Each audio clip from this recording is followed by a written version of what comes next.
I really struggle still with too, like I'm coming out of the cult now, so I feel like I'm starting fresh. Like I don't know what to believe, what not to believe. Like, you go from one side where you're like, oh, okay, well, GMOs and FDA and this and this. So like, I don't know, there's just so much bad stuff on both sides, and it's so hard now to figure out where to be. And I feel like I kind of don't know what to do anymore.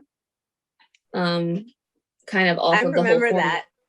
I really remember that because I was very steeped in the stew. Like, I mean, that's my third home birth. I had, she was my fourth child, and I had all my experience. Even my first one that was born in the hospital was with a midwife, and I breastfed him, and I co-slept, and I cloth diapered, and I didn't vaccinate. And when that sounds this like happened, what I wanted. it just rocked everything, because all my core fundamental beliefs in like parenting were like now up for debate. And I will say, I mean, it took years of restructuring. I mean, I did not give up every bit of crunchy stuff. I still use cloth diapers. I also use disposables. I still breastfeed, but I've also used formula with my babies, like both. It's like I am much more open. Read all the research and then make an informed decision as a parent. But you don't just blindly believe what everybody's saying is the best, because that was what it was before. It's like, if this is what we do in my group of friends, this is what of course must be good. And it's like, that isn't always true. Now all my kids are vaccinated. I will say about that, because I didn't vaccinate and I had these kids, and then I caught all my kids up and brought them all up to date. And my babies that I've had since then, before that, my kids that weren't vaccinated were riddled with ear infections. Like, talking, my one kid had to have tubes because he had been 6 months straight. He was up to the shots of antibiotics because they would never go away. And all my future kids, not a single ear infection, like not one. We've had several children, same genes, not a single ear infection. And it's because one of the vaccines, they used to call it the ear infection vaccine. They don't call it that anymore. I think it's a Prevnar, but one of the bacteria that it prevents is one of the top causes of ear infections. And I was like, some pediatrician said, that this prevents ear infections. And I'm like, what? And yeah, no, it did. And I was like, wow, this is amazing. Like, none of my kids have had any reactions to any vaccines, but I don't have children that are like almost hospitalized with ear infections anymore. So that's nice. But I don't know, it's a process. It's not like a quick, it's like a restructuring of everything. Like, you have to rethink everything. It took me years and years and years. And my advice is be gentle with yourself. Find people that you trust, and physicians that will listen to your story and give you empathy and compassion and accurate information. Danielle and I and everybody here are great resources. We're not going to lie to you. And it's a process. I mean, I was just like Liz. I cloth diapered. I didn't vaccine. I mean, I didn't even have bleach in my house because I thought bleach was horrible. I cleaned with vinegar only and tea tree oil, and still clean with vinegar, but we have bleach too. I use commercial cleaners because that stuff is a lot easier and a lot less elbow. But I also work in a hospital now too, so I'm just be gentle with yourself. Go slowly. It takes a lot of time. We are here for you to walk in this journey of, I call the home birth group and natural community a cult. And if you look at the definition of a cult, it fits. And there's a lot of brainwashing in there, and it takes time to undo all that information that you were given, and to get truth. And it's still bad out there, like Gwyneth Paltrow and all her bullshit. That you guys see that new, sorry, Danielle, all of her stuff. You guys see that diaper that she has that's like infused with jasmine and something and organic alpaca, and it's like $120 for 10 diapers. I mean, there's still such, and all the natural community, are just eating that up, right? And all they're doing is making her tons of money on bad information. So, just keep searching for the truth. You will find it. And we are here for you. Yeah. It's hard because it's just so much. And I feel like starting all these new building blocks, like I feel like I'm taking everything because back to the original question, I always wanted a home birth. I knew from the time we started, I wanted like a home water birth, and my husband was super against it in the beginning. And then slowly he became okay with it. But like how Liz, you said like, your kids didn't have any reaction to the vaccines, which then I'm like, well, yeah, that's so then I worry too. I'm like, well, no one really loses their babies from home birth. So like that, like, scares me, it's like, which one do I do? Which one do I? So now I'm just like, I've gone the exact opposite way. And now I'm like, sign me up for a C-section. And, just go with the science. That's I don't know what your background is, but go with the science, right? Like, let's talk about vitamin K. I'm sure you were told that vitamin K was bad, right? It's a vitamin. It's a vitamin. And we're giving it to your baby because their gut doesn't produce it yet. And it prevents hemorrhage. And babies die from hemorrhage. I've seen it. So don't demonize a vitamin. Like, I just get so frustrated. And see, and what they say to that, this is what they say. They say, well, they're giving that baby more than like a normal person would have. I'm just telling you like what I've read. Like, that's what they say. They're like, well, you're getting too much of it. Like, that baby's going to die from that because they're giving them too much.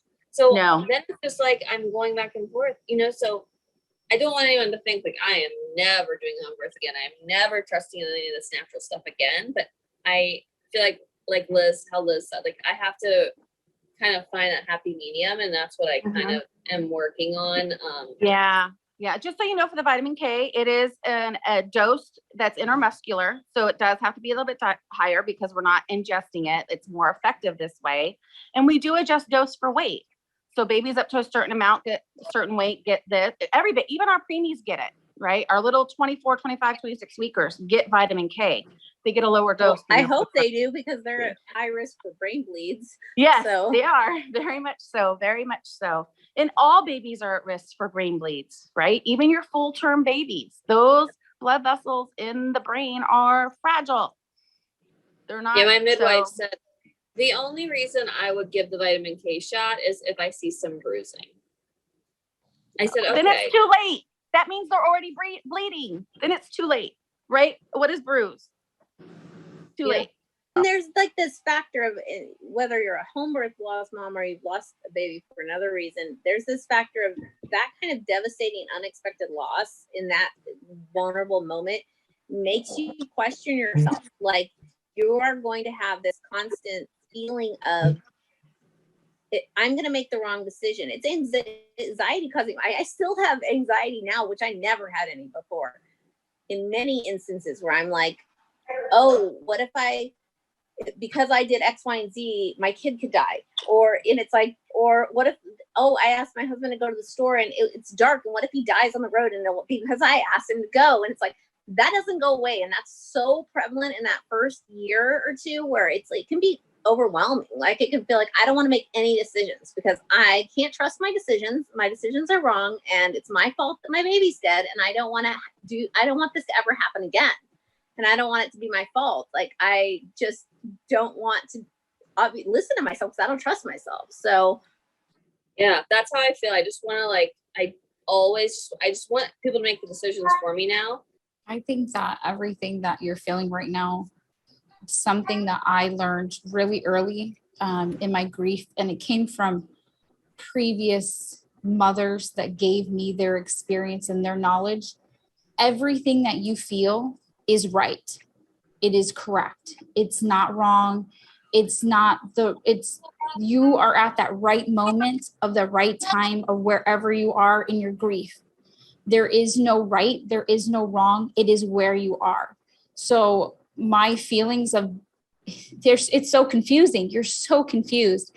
You're so new, but that first year, it's so new. It's so confusing. There's so many feelings. There's so many things, the internalizing that we do and the guilt that we have to eventually examine and accept, like all these different feelings, and like the feelings about our midwife, the feelings about the choices that we made, how we got to where we got to, the end moments that we could have changed, but we didn't know we needed to go to the hospital. We didn't know we needed sooner attention. We didn't know all these things. So the acceptance of all the things that we really, truly did not know. There's a long checklist that all of us have to go through of the things that we didn't know. And it's so, so extremely hard to go through. And then the reality of accepting our part in what happened, but then also accepting the part of, we didn't do this alone. We hired someone else to take care of us, to provide care, to keep us safe, to keep our baby safe. That was their job. That was their sole purpose. As much as we hired someone to console us and support us and love us and empower us, the main reason you hire a provider, you hire them to keep you safe. You hire them to have knowledge that you don't have.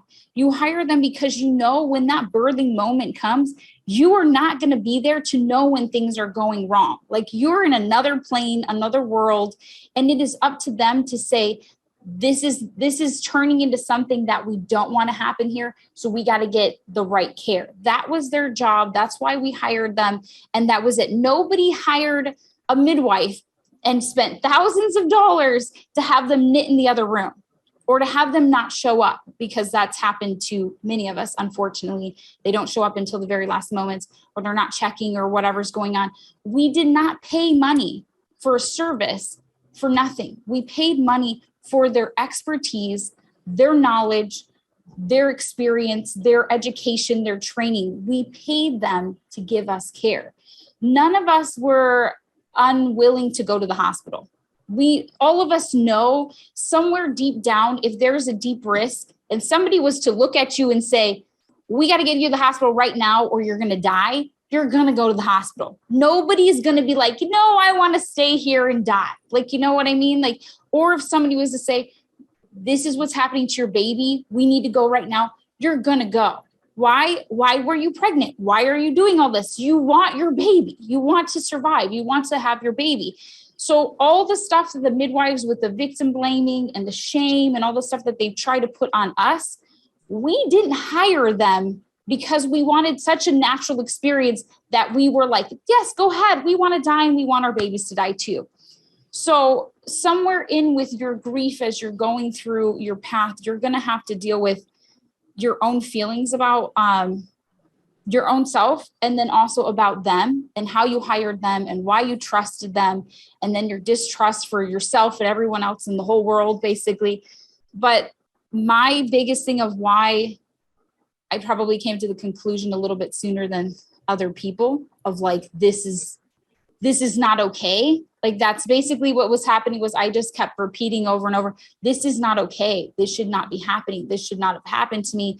This is not normal. This is not natural. This is not okay.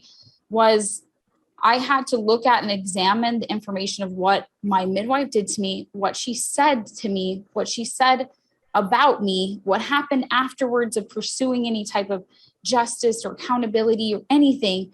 All the things had to go line up, and you're right in the middle of the process of going after her.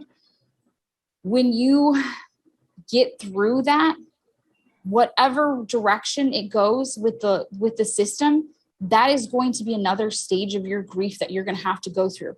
Whether she does get her license ripped from her and they're like, and you are banned to not be in the state, you're going to feel a sense of relief because of how all those other babies are going to be saved from the grasp of that terrible midwife.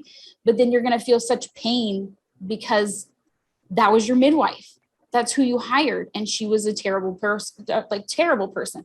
So it's like, you're going to reach so many different levels. The best thing that I can say is definitely support. You got to have support around you. But the other thing is, take in and soak up as much knowledge as you can. We've already heard knowledge of what they can give us with the natural community. Your body and baby knows what to do. Okay, we know that's not true. So now it's time to look to another side of things, whether that means looking at studies, whether that means looking at statistics, whether that means talking to doctors and people that have the information that we don't have. Those things will help you. You're going to sit down with OBs and tell them your story and your talk and ask questions. Bring your record to medical people, more than one. Don't just bring it to, one doctor or whatever. Take it to your pediatrician. I bumped into nurse midwives. And that was a reality check for me, because nurse midwives went over my stuff. And remember, I don't like the term midwife. Okay. I don't like it. It puts a bad taste in my mouth. It's bad. Nurse midwives went through my records from the hospital and all this stuff and were like, holy crap, did she do you wrong? Just being that, given that thing takes that burden off from me, that I didn't do this. She did this to me. She did this to my family, to my baby. That is such a helpful, important piece to, I think, all of us with grief, is to have someone take that weight off from you. You're always going to carry some form of guilt. We can tell you of some of us that my son would be 8. You're looking at like, some of them are teenagers. They would be teenagers right now. We can tell you, you always carry that. But when someone more advanced with the knowledge and like they have all this education can sit down with you and say, this is not your fault. You did nothing wrong and you were tricked into this community, it will change everything for you. And I can tell you, I was like, I'm never going to have kids ever again. I can grow a baby, but I can't birth the baby. Something's wrong with me. I'm not getting the baby out. Something is wrong with me. And it wasn't until I bumped into a high-risk doctor, which technically all of us would be high risk. We've lost a baby. You're all high risk now. But to get in sometimes to those high risks, it gets a little tricky, depending on the area. But I bumped into him, went to see him, and I was like, check me out, check me head to toe. Something's wrong with me. Something must be wrong. I can't birth a baby. I did everything right. I was supposed to have, this dream vaginal birth, everything, whatever. And he was like, that's not how it works. Let me break it down for you. Not everybody's meant to have a vaginal birth. That's not how it works. And when he went over things, he sat down and I asked for everything. I got blood tests. I got ultrasound. I was like, check inside, check outside, check everything. I had a C-section, check my scar. I wanted everything checked out because I was like, I will never, ever, ever do this again. It will be a one time, never do it again. I will not have children. I will adopt and those children will be fine because I didn't have to birth them. We're good. We didn't have to have all that. That was my plan. He was like, there's no reason for you not to try again. And he said, I guarantee you will get pregnant again. You will have a baby and they will be completely fine. He's like, I can almost guarantee that you will have no complications because you had no complications through your pregnancy. He's like, it was the end that you just needed that little care and boom, you guys would have been fine. So I trusted him because he was being honest with me. He was telling me the truth. He went over things that I had never known, never explored. I found out things about my body I never knew, and I trusted him. So of course I went off and got on fertility meds, and wow, I had a rainbow baby. And guess what? My pregnancy was uneventful, other than PTSD and anxiety and stress that you get for having a rainbow baby. That's about it. But other than that, it was nothing. So everybody has that thing where you're going to bump into that person that is supposed to help you to get through your grief. There's always those people. And it's a lot of times it's multiple people. It's multiple support people that you're going to bump into. Mine happened to be mothers before me that helped me, that are a lot of them right here, that helped me to see, to understand, because sometimes, especially in the first year, you don't even have the words to put in, you can't even say the words, to understand what's going on in your head, to understand what happens. And then here's this other mother that has years experience on you. And she tells you what happened to her child. And you're like, whoa, that's my words that you just wrote out for me. And now it makes sense of my story. And now I can put together what my words are too. And that was the thing, is that you lose your voice when you lose your child, because it's like a part of you is gone. You know what I mean? So it's like, there's no reason to speak ever again. And then here's somebody else that's been years advanced from you. They've been grieving all this thing. Some of them did it by themselves. Like, I'm going to say, some of you I know were more alone than any of us were. We have more support than mothers way before us. And here you are, like, getting pieces put together to your story of your timeline and finding your voice again. So it takes a lot of time, and there is no time limit. That is the biggest thing, is there's no time limit for any of us to find where we're going to be. We're always going to be grieving. We're always going to be on this journey, this path that nobody's going to understand. That it's randomly stupid things can happen around your house, or you can be out somewhere and it just triggers something that maybe you didn't know you needed to process. And then you have to start processing something else that you didn't even know was there. So it takes a long time, and getting help is like the biggest thing, because you unravel the layers, the pieces that we have so hidden inside of us, because the things on top are like betrayal, distrust, guilt, all these like shame, pain. That's your top layers.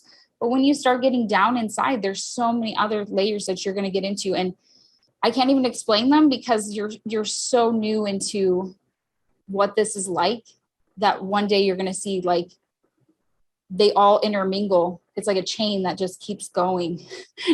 Keep pulling this thing. Like, and give yourself grace, right? As you process all these things. And, that's the biggest piece of advice I could give you, is give yourself grace. If you'd known better, you would have chose better. And so, as you work through all of these feelings of betrayal and guilt and shame, like, nobody gets pregnant and says, hey, I'm going to have a home birth and I'm going to let my baby die. Like, nobody ever says that. It took me years to process. I mean, I stayed in the midwifery community for years after Alexa died. Right. It took, there was always a twinge in the back of my head, but it wasn't till I got into a different community and a different group, went to nursing school, that all this boom, boom, boom. Oh my God. And I still deal with that, like at work, like people, once I get to know them and I'm like, oh, there's this little thing about me that I'm willing to share with you now. It takes me a while to have that. Like, just this week, my physical therapist, we were talking about Mother's Day. And I was like, I hate Mother's Day. I go, well, there's this thing about me that you don't know. I lost a child 17 years ago. It'll be 17 years in June. I go, I hate Mother's Day.